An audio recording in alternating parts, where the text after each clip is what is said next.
Naniniwala ba kayo sa ganito mga sis? Evil eye protection. So perfect ito ilagay sa harap ng bahay natin, or kung may business kayo, ilagay nyo to kung yung unang-unang makikita ng tao. So for example, sa bahay ninyo, ilagay nyo sa mga screen ng bahay ninyo, or dito pagka meron kayong shop, physical store, sa pintuan, kung wala namang pintuan, doon sa pinakaharap.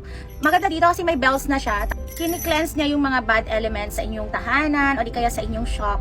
Kasi ang evil eye mga sis, ito po ay nagbo-block sa mga tao na hindi maganda yung tingin sa'yo, yung mga nainggit ba sa'yo, ganyan. So, kung mapapansin mo, may mga plans ka na hindi na tutupad, gawa ng, may mga nang i-evil eye nga sa'yo. Kunyari, naiinggit siya for, parang gusto kanyang pabagsakin, babalik sa kanya yun, mabablock, babalik yun sa kanya. So, may all evil eyes go blind, sabi nga nila, diba? So, walang masama kung magsasabit tayo ng ganito. So, isabit natin to sa aking front door dito sa shop. Meron na akong ganito actually, pero ang ganda nito kasi malaki shop. So kung gusto nyo rin ng ganito, i-check out nyo na yan dyan sa aking yellow basket dahil sobrang mura lang niya. Yun lang mga sis, bye!